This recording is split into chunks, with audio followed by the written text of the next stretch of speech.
As the U.S. government shutdown drags on, China's in diplomatic overdrive. China's President Xi Jinping addresses parliament in Indonesia, a first for a foreign leader in Southeast Asia's largest country. Back in Washington, the U.S. president forced to cancel his Asia trip to deal with a budget crisis that brought the government to a halt. All over Asia, signs of China's growing influence, from ships parading through the South China Sea to new trade deals with Malaysia. Is China far better placed to become the dominant power in the region? And is the U.S. pivot in danger of petering out? I spoke with Tim Beardson, author of the book Stumbling Giant: The Threats to China's Future. I asked him whether China was challenging U.S. to become the next superpower. Well, first of all, of course, America is slipping, has slipped. And I would argue, and I talk about this in the book, that America is no longer the global superpower.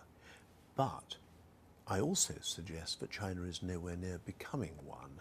So I think we're living at the moment in a world where there is no superpower. And that, analysts will often say, is a rather more difficult world to live in. What does China need to do to become a superpower? We're seeing them invest in technology, for example. Well, money is being spent, but often it's being spent by the wrong people in China and achieving suboptimal results. For example, it's often state enterprises, not private companies. It's often foreign multinationals who don't want their IP to be widely used in the Chinese economy.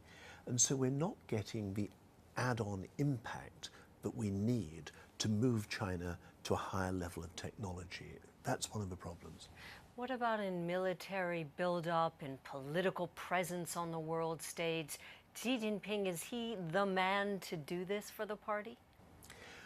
Well, China is gradually expanding its presence in the world, but I think we have to question some of the language which is being used. I mean, Hillary Clinton, Condoleezza Rice, Henry Kissinger have all said China is now re-emerging on the world stage. We have to knock that on the head. China has never been central to world affairs, as Kissinger says.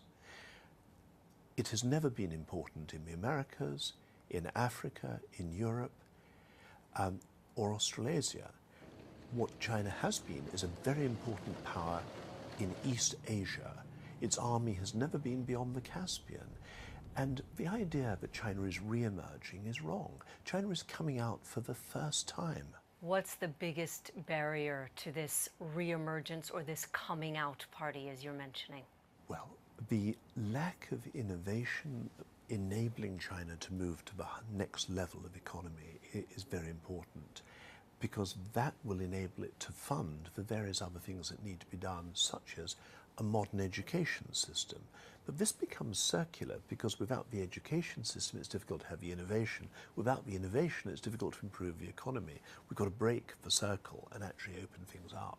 We are finding that although China is criticized by the United States for its growing military expenditure, it's 1,000 miles behind America's military expenditure. And the only way that China can really compensate for that backwardness is that it is the world leader in cyber activity.